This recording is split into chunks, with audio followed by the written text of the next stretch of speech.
나누시기 바랍니다. 오늘 우리에게 주시는 하나님의 말씀 보겠습니다. 말씀은 로마서 12장 1절 2절입니다. 우리가 다 같이 한 목소리로 말씀을 봉독하도록 하겠습니다.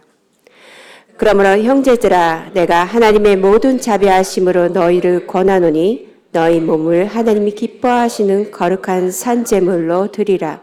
이는 너희가 드릴 영적 예배니라. 너희는 이 세대를 본받지 말고 오직 마음을 새롭게 함으로 변화를 받아 하나님의 선하시고 기뻐하시고 온전하신 뜻이 무엇인지 분별하도록 하라. 아멘. 이 시간에 신승희 전도사님께서 마음을 새롭게 함으로 라는 제목으로 말씀 전해주시겠습니다.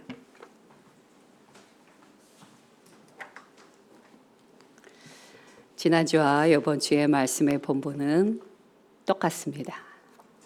지난주에는 로마서 12장 1절 말씀을 중심으로 함께 말씀을 나눴고 오늘은 2절 말씀을 중심으로 말씀을 나누도록 하겠습니다. 자, 지난주에 12장 1절 말씀의 핵심이 뭐라고 했는지 기억이 나실 것입니다. 뭐였죠? 네, 산제물이었습니다. 산제물이란 무엇입니까? 과거의 구약에서는요, 살아있는 제물로 예배를 드리지 않았습니다. 소나 양이나 염소나 흠이 없는 비둘기를 제사장에게 드렸을 때 제사장이 그것을 각을 떠서 번제로 제사를 드렸습니다. 이것이 바로 구약의 예배의 방식이었죠. 그러나 예수 그리스도께서 어린 양이 되사 우리를 위하여 우리의 죄를 대속해 주심고 죽으심으로 말미암아 그때부터는 우리는 더 이상 제물로 짐승으로 제사를 드리는 것이 아니라 무엇으로? 우리 자신을 예수 그리스도 안에 죽고 그리고 예수 그리스도 안에 다시 부활하게 된 우리의 몸, 우리의 모든 권한을 아버지 앞에 드림으로 예배를 드립니다. 이것이 바로 산제사의 뜻입니다. 요한복음 4장 23절 후반절 말씀을 함께 보도록 하겠습니다. 시작. 아버지께서는 자기에게 이렇게 예배하는 자들을 찾으시느니라. 하나님께서는요, 자기에게 예배하는 자들을 찾으십니다. 그런데 이제는 신약 이후로 예수 그리스도 이후부터는요, 하나님께서 원하시는 예배자의 모습이 좀 다릅니다. 우리가 오늘 예배를 드리기 위해서 이 자리에 있는데요, 이것만 예배가 아니라는 것입니다. 그럼 진정한 예배는 무엇입니까?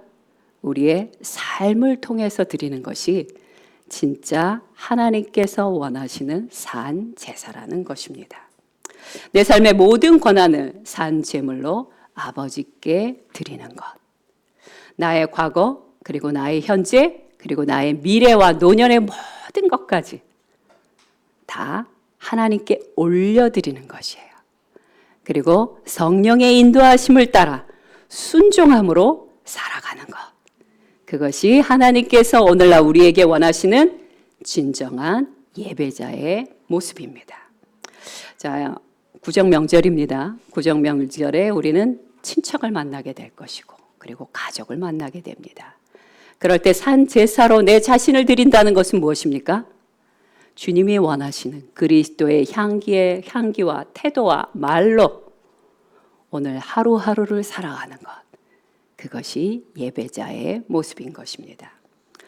자, 이제 로마서 12장 2절 말씀은요, 산제사를 어떻게 살아갈 것인가에 대한 방법에 대한 것을 우리에게 말씀해 주십니다. 자, 참으로 하나님께 자신을 온전히 드리는 산제물로 살아가는 사람들에겐 아주 중요한 특징이 몇 가지 있습니다. 그 첫 번째 특징이 무엇이냐? 바로 그들은 세상의 방식을 본받지 않는다는 것이에요. J.B. 필립스라는 분이 로마서 12장 2절 말씀을 이렇게 번역한 게 있습니다. 세상이 당신을 그 틀에 끼워 넣지 않게 하십시오. 이 얘기 뭐예요? 세상은 어떻게 하든지 우리를 그 세상의 틀에 끼워 넣어서 살게 하도록 강요한다는 것입니다. 자, 2절에는요, 이 세대라는 말이 나옵니다. 이 세대라는 것은요, 이 시대를 규정하는 타락한 세계관을 이야기하고 있습니다. 이 타락한 세계관에 무엇이 있을까요? 바로 문화 양식, 행동 양식들이 여기에 포함됩니다. 예를 들어 지금 우리 시대에 유행하고 있는 철학, 그리고 신념, 어떻게 하면 잘 살 수 있을까, 이런 방법들이 바로 여기에 포함되는 것입니다. 뭐 이걸 잘 모르겠으면 서점에 가서 제일 잘 보이는 곳에 쫙 나열되어 있는 책들의 제목만 보면 금방 알 수 있습니다. 자, 갈라디아서 1장 4절에는 이 세대를 악하다고 그렇게 명하고 계십니다. 또 고린도후서 4장 4절에는 믿지 않는 자들의 마음을 혼미케 하는 이 세상의 신이다 라고도 표현하고 계십니다. 그들은 온갖 매스컴을 통해서 자신들이 하나님보다 더 지혜롭다라고 거짓말하고 있습니다. 그러니 우리가 이 악한 세대를 본받지 않으려면 어떻게 해야 할까요? 오늘 본문에 그 답이 나와 있습니다. 하나님의 선하시고 기뻐하시고 온전한 뜻이 무엇인지 분별할 줄 알아야 됩니다. 하나님의 뜻이 무엇인지 알아야만 아닌 것이 무엇인지 속아낼 수 있어요. 하나님의 뜻이 무엇인지 분명히 모르면 이게 하나님의 뜻인지 이게 세상의 뜻인지 분별을 할 수 없습니다. 자, 악한 이 세대를 분별하셨습니까? 그럼 어떻게 해야 됩니까? 그것에 대하여 거절하셔야 하는 것입니다. 그러므로 아무 생각 없이 넋놓고 살아가다 보면요, 나도 모르게 이 세대의 악한 흐름에 따라 사는 내 자신을 발견하게 될 것입니다. 자, 거룩한 산제사로 하나님께 자신을 드리는 이들의 두 번째 방법이 있습니다. 그것은 무엇이냐면 오직 마음을 새롭게 함으로 변화를 받는 것이에요. 저는 이 부분을 좀 자세하게 나누기를 원합니다. 그런데 오직 마음을 새롭게 함으로 변화를 받는다라고 할 때 첫 번째는 변화에 대해서 얘기할 것이고요. 두 번째는 마음에 대해서 얘기할 것이고 세 번째는 새롭게 됨에 대해서 함께 나누도록 하겠습니다. 먼저 변화에 대해서 함께 보겠습니다. 마태복음 17장 1절부터 2절까지 말씀입니다. 시작. 엿새 후에 예수께서 베드로와 야고보와 그 형제 요한을 데리고 따로 높은 산에 올라가셨더니 그들 앞에서 변형되사 그 얼굴이 해같이 빛나며 옷이 빛과 같이 희어졌더라. 아멘. 자, 여기서 변형되사라는 말이 나옵니다. 이 말은요, 오늘 우리가 읽었던 성경 본문 로마서 12장 2절에 변화되어, 변화받아라는 이것과 동일한 개념을 갖고 있는 단어입니다. 예수님은 원래 하나님의 아들이셨어요. 성삼위일체 중 한 분 성자 하나님이십니다. 그런데 예수 그리스도께서 이 땅에 오셔서 살아계시는 동안 그분은 제자들과 똑같이 인간의 몸으로 살으셨어요. 근데 유일하게 달랐던 적이 있습니다. 그것이 언제였냐? 바로 변화산에서 달라지셨습니다. 이제까지는 사람들과 동일한 모습으로 살아계셨으나 그런데 변화산에서 어떻게 달라지셨냐? 원래 하나님의 신성 안에 있던 그 어떤 것이 빛을 발하기 시작한 것이에요. 고린도후서 3장 18절에도 이 변화에 대한 부분이 나오고 있습니다. 고린도후서 3장 16절과 18절 말씀 함께 보겠습니다. 시작. 그러나 언제든지 주께로 돌아가면 그 수건이 벗겨지리라. 우리가 다 수건을 벗은 얼굴로 거울을 보는 것 같이 주의 영광을 보매 그와 같은 형상으로 변화되어 영광에서 영광에 이르니 곧 주의 영으로 말미암음이니라. 아멘. 여러분, 구약에서 모세가 시내산에서 하나님으로부터 십계명을 받고 백성들 가운데 내려왔을 때 모세의 얼굴이 너무 환하게 빛나서 사람들이 두려워했다라는 말이 있습니다. 그래서 그의 얼굴이 너무 빛이 나서요, 수건으로 얼굴을 가린 장면이 있어요.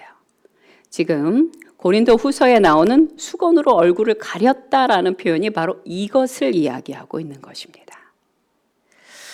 모세는요, 하나님과 교제함으로 말미암아 그 얼굴이 해와 같이 환하게 빛나게 되었는데 지금 사도 바울은 예수 그리스도의 이름으로 구원받은 우리도 이와 같은 변화가 있어야 한다고 말하고 있는 것입니다. 성도 여러분, 여러분도 예수 그리스도와 깊이 교제함으로 말미암아 여러분의 얼굴이 해와 같이 빛날 수 있습니다. 우리는 이와 같이 빛날 수 있는, 변화될 수 있는 사람들입니다. 라고 이야기하고 있는 것입니다. 이것이 마음이 새롭게 된 성도들에게 찾아오는 영광스러운 변화입니다. 우리가 마음의 변화를 받아 예수 그리스도의 성품과 능력과 믿음을 닮아가게 될 때, 그때 주님의 영광이 우리 안에서부터 드러나는 것입니다. 그리고 우리 안에서 넘쳐날 뿐만 아니라 우리를 통하여 하나님의 영광이 이 세상 가운데 흘러가게 되는 것이에요. 두 번째는 마음에 대해서 한번 나눠보겠습니다. 오직 마음을이라고 얘기하십니다. 성경은요, 우리에게 너희의 말과 태도와 행동을 고치기 전에 뭘 먼저 요구하시냐면요, 우리의 마음과 성품이 변화될 것을 요청하십니다. 세상의 법은요, 우리의 마음은 들여다보지 않아요. 왜요? 그건 보이지 않거든요. 대신에 우리의 행동이 바뀌기를 원합니다. 그러나 성경은 그렇지 않습니다. 순서가 그렇지 않아요. 성경이 우리에게 원하시는 첫 번째는 무엇이냐? 우리의 마음이 변화되기를 원하십니다. 마음과 성품이 변화되어야 그 다음에 열매와 결과로 나타나는 것이 행동입니다. 그냥 행동은 그냥 내가 변화돼야지 한다고 되는 게 아니고요. 내 마음이 변화될 때, 그리스도 안에서 변화될 때 행동과 말이 바뀌게 된다는 것이에요. 종종 우리는요, 삶의 어떤 문제만, 요 문제만 해결되면 내 인생이 바뀔 것 같다라고 생각하는 경우가 있는데 그렇지 않습니다. 행동을 유발시키는 마음이 변화되지 않으면요, 아무리 어떤 행동 자체 한 개를 변화시킨다고 인생 자체가 바뀌지 않는다는 것이에요. 제가 이렇게 조금 오래 살다 보니까 좀 알게 되는 게 있어요. 그게 뭐냐면, 쇼핑 중독이 되어서 카드빚을 많이 지시는 분은요, 누가 그것을 안타깝게 생각해서 그 빚을 갚아주잖아요. 이미 답을 알고 계시네요. 누가 이렇게 고개를 흔드네요. 얼마 후에 똑같은 일이 또 벌어집니다. 분명히 그 카드빚에 막 짓눌려 있을 때, 내가 이것만 해결되면, 누가 이것만 해결해주면 내가 다시는 빚을 지지 않겠다.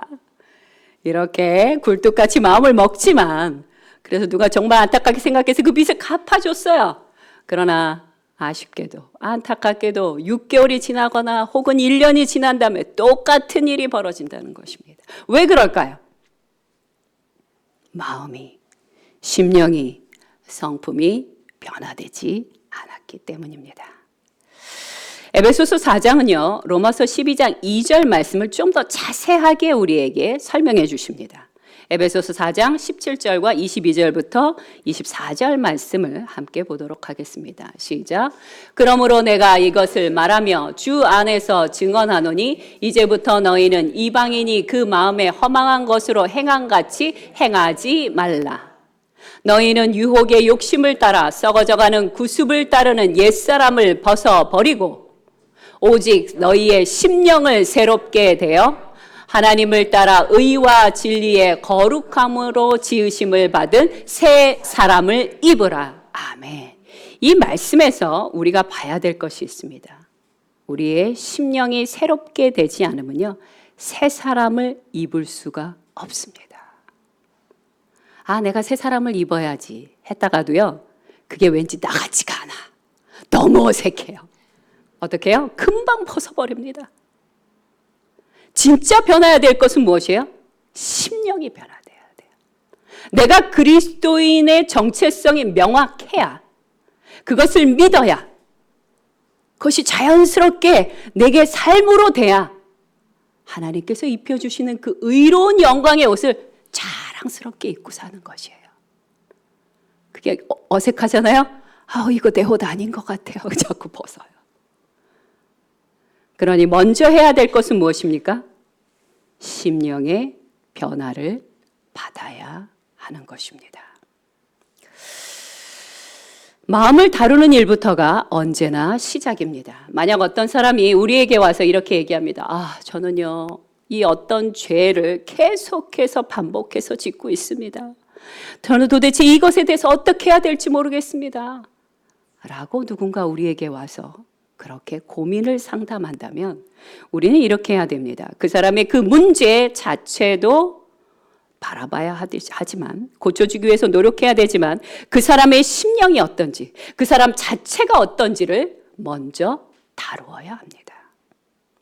문제에만 집착하던 우리의 시선을 거두어서 다른 방식의 접근이 이루어져야 한다는 것이에요. 여러분, 올림픽 때 도마 경기를 보신 적이 있습니까? 전 이번에 도쿄 올림픽 경기 때 여서정 선수의 도마 경기를 몇 번이나 봤습니다. 사진이 준비되셨나요? 너무 멋지지 않습니까? 금메달을 땄습니다. 자, 우리 인생에도 이렇게 앞에 띠틀처럼 도마라는 큰 문제가 있을 수 있습니다. 그런데 이 도마에 이 띠틀, 이 도마를 멋지게 넘어가려면 어떻게 해야 되는지 아십니까? 제가 방법을 가르쳐 드릴게요. 먼저 그 문제를요, 쳐다보고 있으면 안 돼요. 가까이 있으면 안 돼요. 그걸 정말 넘고 싶으면요, 그 문제로부터 뒤를 돌으셔야 됩니다. 뒤를 돌아서 적당한 거리만큼 멀어지셔야 돼요. 등을 돌리고 그 문제로부터 좀 멀어지세요. 그리고 적당한 거리만큼 멀어진 다음에 다시 뒤를 돌아서 멀리 있는 그 도마를 바라보시면 됩니다. 그리고 마음의 준비가 되셨으면 레디 고! 하고 전력을 다해서 달려갑니다. 그리고 그 띠틀 앞에 있는 그 쿠션을 탁 받고 높이 뛰어 올라야 됩니다. 높이 뛰어 오르면서 어떻게 됩니까? 그 도마를 손으로 힘있게 디뎌야 됩니다. 그리고 뛰어 오릅니다. 높이 올라서 한 바퀴, 두 바퀴를 돌고, 우리는 한 바퀴밖에도 못 돌 거예요. 그렇게 뛰어 올라서 높이 뛴 다음에 가볍게 넘어가는 것입니다. 그럴 때 금메달을 따는 거예요. 드디어 그 문제를 넘어갈 수 있게 되는 것입니다. 이것이 바로 성경적인 방법이에요. 내 인생에 문제가 있습니까? 그걸 아무리 쳐다본다고 내가 그 문제를 넘어가지 못합니다. 넘어갈 수 있으면 진작 넘어갔겠죠. 내 한계에 도달했기 때문에 그것을 못 넘어가는 것입니다. 그러니 이제 그 문제를 똑바로 쳐다보고 있는 것이 아니라 문제에서 등을 돌리셔야 돼요. 그리고 내 심령의 변화가 되기를 하나님 앞에 간구해야 됩니다. 주님, 제가 이 문제로 꽉 짓눌려 있습니다. 주님, 저는 이 문제가 너무 무섭습니다. 도망가고 싶습니다. 주님, 도와주시옵소서. 내 마음의 심령의 변화가 일어나게 하여 주시옵소서. 새 마음을 주시옵소서. 이것이 문제를 다루는 우리의 태도가 되어야 하는 것입니다. 불교나 기타 종교에서 그토록 강조하고 있는 인간의 고통이 시작된 이유가 무엇입니까? 인간의 죄 때문이에요. 죄를 다루고 있는 종교는 기독교밖에 없어요. 다른 기타의 모든 종교들은요, 고통만을 다룹니다. 고통이 얼마나 심한지, 이 고통을 어떻게 하면 해결할 수 있는지 늘 그것만 얘기해요. 그래서 뭐 해탈을 해야 된다든지 이런 얘기를 합니다. 그들이 왜 자꾸 고통에 대해서만 얘기합니까? 인간의 죄에 대해서 살짝 언급하고 지나갑니다. 그리고 핵심은 늘 고통이에요. 왜 그럴까요? 죄를 잊어버리게 하기 위해서예요. 죄를 강조하게 되면 죄를 사해 줄 수 있는 구원자가 필요합니다. 그들이 고통에만 계속 강조하는 이유는요, 죄를 사해 주신 예수 그리스도를 무용지물로 만들기 위한 묘한 계략이 숨어 있는 것입니다. 그러므로 기독교적인 세계관으로 살아가는 사람들, 진정으로 그 심령이 새롭게 변화된 우리는 고통이 있지만 고통에 집중하는 것이 아니라 나의 죄, 나의 죄를 정결케 해주시고 나를 구원해 주신 예수 그리스도를 바라봐야 하는 것입니다. 이것이 변화된 기독교인의 진정한 관점입니다. 하나님께서 창조하셨던 아담과 하와는요, 그들의 참된 마음이 죄로 인하여 타락했습니다.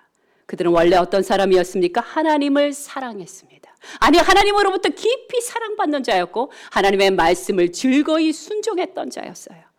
그런데 어느 날 사단이 와서 그들의 마음에 거짓된 가라지를 뿌렸습니다. 그리고 그들은 그 씨앗을 받아들였고 그들의 마음이 삽시간에 가라지로 초토화가 됐어요. 여러분, 아담과 하와가 선악과를 따먹은 행위 자체는요, 그건 그냥 결과예요. 그들 안에 마음 안에서 무슨 일이 먼저 일어났습니까? 하나님의 말씀보다 사단의 말을 더 신뢰한 것입니다. 그 마음의 결과가 손을 올려 선악과를 따먹게 된 것이에요. 그러니 행동 그 자체보다 더 무서운 것은 무엇입니까? 마음이 변질된 것입니다. 마음이 배교된 것입니다. 창세기 6장 5절에는요, 노아 홍수 이전의 사람들을 묘사하는 부분이 나옵니다. 창세기 6장 5절 말씀을 함께 보도록 하겠습니다. 시작. 여호와께서 사람의 죄악이 세상에 가득함과 그의 마음으로 생각하는 모든 계획이 항상 악할 뿐임을 보시고, 문제는 뭐였습니까? 그들의 마음이 악한 마음으로 가득한 것이 문제였어요. 행동은 그 다음이에요. 이것이 오늘날 이 시대의 동일한 문제이기도 합니다. 이런 죄악된 사람들의 마음을 변화시킬 수 있는 유일한 방법은 무엇일까요? 거듭남뿐입니다. 다른 어떤 것으로도 해결이 되지 않습니다. 얼마 전까지만 해도요, 세상 사람들은 더 좋은 양질의 교육을 시킨다면 세상이 바뀔 거라고 믿었어요. 사람들은 더욱더 도덕적인 사람이 될 것이고 세상은 더 살기 좋은 세상이 될 거라고 믿었어요. 하지만 그 결과가 어떠한지 우리는 이미 수많은 전쟁을 통해서, 기가 막힌 일이 벌어지는 이 시대를 통해서 그게 아니라는 것을 알고 있습니다. 아무리 좋은 내용으로 교육을 시켜도요, 죄로 가득 찬 마음엔 한계가 있습니다. 만약 진정한 변화를 원하십니까? 그럼 이 말씀에 주목해 주시기 바랍니다. 요한복음 3장 3절과 5절 말씀입니다. 시작. 예수께서 대답하여 이르시되 진실로 진실로 내게 이르노니 사람이 거듭나지 아니하면 하나님의 나라를 볼 수 없느니라. 예수께서 대답하시되 진실로 진실로 내게 이르노니 사람이 물과 성령으로 나지 아니하면 하나님의 나라에 들어갈 수 없느니라. 아멘. 여러분, 행동 한두 가지를 고친다고 인생이 달라지지 않습니다. 사랑 그 자체가 거듭나야 비로소 변화가 일어나는 것이에요. 거듭날 때 우리는 새로운 마음을 받게 됩니다. 거듭남을 통해 마음과 생각과 행동이 달라지게 되는 것입니다. 잠언 23장 7절 초반절 말씀만 보겠습니다. 시작. 대저 그 마음의 생각이 어떠하면 그 위인도 그러한즉. 우리의 마음의 생각이 그 사람의 행동을 좌우한다는 걸 하나님은 잘 알고 계시기 때문에 항상 우리의 마음의 중심을 주목하여 바라보십니다. 사무엘상 16장 7절 후반절 말씀 함께 보겠습니다. 제가 읽어드리겠습니다. 사람은 외모를 보거니와 나 여호와는 중심을 보느니라. 아무리 안 그런 척 행동을 한다 하더라도 여호와 하나님은 우리의 마음의 중심을 알고 계십니다. 성도들의 선한 행실은요, 마음을 새롭게 해야 비로소 잘할 수 있습니다. 이것이 바로 믿지 않는 사람에게 성화의 과정을 요청할 수 없는 이유예요. 그리스도인의 삶은요, 물과 성령으로 거듭남을 통해 마음을 새롭게 함으로부터 시작되는 것이에요. 근데 예수님을 믿지 않는데 어떻게 성령을 받으며 어떻게 마음의 새로움을 받을 수 있겠습니까? 그러므로 마음의 성화의 과정, 우리 인생의 성화의 과정은 오직 믿는 자들에게만 요청되는 것입니다. 세 번째, 새롭게 함에 대해서 함께 나눠보겠습니다. 새롭게 된다는 것은요, renew, 갱신한다는 것이에요. 헬라어로 카이노스, 새로운 것과 다시라는 아나라는 단어가 합쳐진 거예요. 그래서 아나카이노시스, 갱신. 이것이 새롭게 된다는 것이에요. 이것을 고린도후서 4장에는 뭐라고 얘기하시냐면 속사람이 날마다 새롭게 된다라고 표현하시고요. 골로새서 3장에서 하나님의 형상을 쫓아 지식에까지 새롭게 되어라고 표현을 하십니다. 또 로마서 8장에는 그 아들의 형상을 본받고 우리가 예수 그리스도처럼 만들어져 가고 있다라고 표현을 하고 계십니다. 자, 어떻게 묘사가 되어 있건 만약 이렇게 새롭게 되어가는 과정이 우리의 인생을 통하여 계속 지속되어 가게 된다면 우리의 인생은 아주 현격한 변화를 경험하게 되는 것입니다. 그리고 이렇게 그리스도화가 되어가며 날마다 새롭게 되어가는 것을 뭐라고 불러요? 성화라고 부르는 것이에요. 성화의 과정은요, 예수 그리스도께서 이 땅 가운데 오신 그 다음부터 시작된 위대한 역사입니다. 주님이 이 땅 가운데 오신 덕분에 우리는 주님을 본받아 살아갈 수 있게 된 것이에요. 여러분, 눈으로 보고 귀로 듣고 경험을 하면요, 그것을 따라갈 수가 있습니다. 온 인류를 구원하시기 위해, 온 인류를 하나님의 백성으로 만들기 위하여 주 예수 그리스도께서 이 땅 가운데 오신 것입니다. 우리는 그분을 쫓아 그분의 믿음을 따라 오늘도 살아가야 하는 것입니다. 자, 그런데요, 이렇게 성화의 과정이요, 사람의 힘, 사람의 지식, 사람의 노력으로 절대 안 돼요. 아까 성경에서 뭐라고 말씀하셨어요? 물과 성령으로 거듭나야 가능하다고 말씀하십니다. 성령의 능력이 아니면 아무도 성화가 될 수가 없어요. 그러므로 성화의 과정에 반드시 필요한 것이 있는데 그것이 무엇이냐? 하나님의 말씀을 믿고 순종할 때 전 인생을 통하여 점진적으로 나아간다는 것이에요. 내가 어느 날 큰 은혜를 받았어요. 그때 갑자기 내가 성화가 됐어요? 아니요, 그거 성화 아닙니다. 성화의 과정은요, 아주 천천히 매일매일의 삶을 통하여 말씀에 순종할 때 이루어지는 것이 성화입니다. 자, 그런데 우리 안에 이런 질문을 던질 수가 있어요. 잘 알겠습니다, 전도사님. 그런데요, 저는 이미 거듭났어요. 그런데 여전히 새롭게 된 것 같지가 않아요. 이제 저는 어떻게 해야 될까요? 거듭난 우리가 날마다 새로워지려면 도대체 어떻게 해야 될까요? 자, 구원받은 성도의 삶을 변화되기 위해 필요한 것이 무엇일까요? 이것이 바로 세 번째 특징이에요. 세 번째 무엇 특징? 산 제사로 자신을 드리는 자의 세 번째 특징입니다. 그것은 바로 이것입니다. 하나님의 선하시고 기뻐하시고 온전한 뜻을 분별하는 것입니다. 여기서 분별하다는 단어가 중요해요.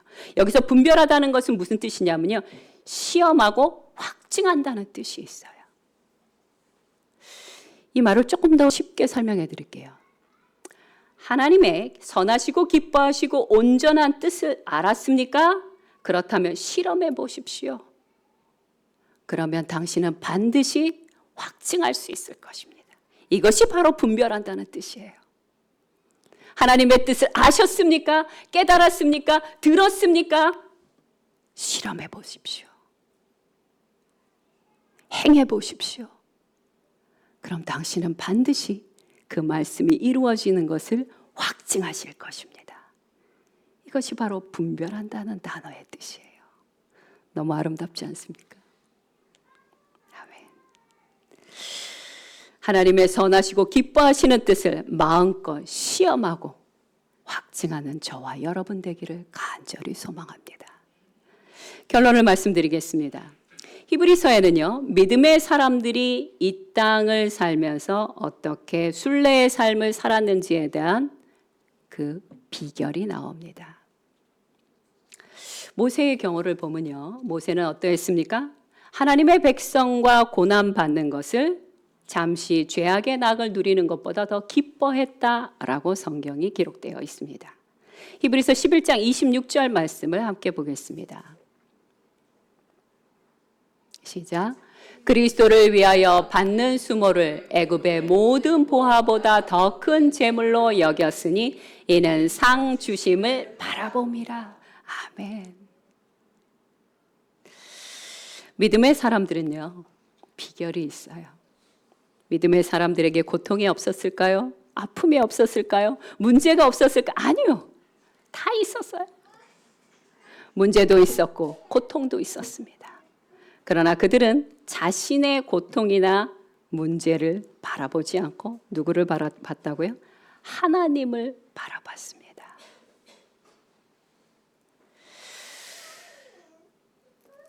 기독교 세계관에 입각한 우리는요, 고통과 문제가 무엇인지 알고 있습니다.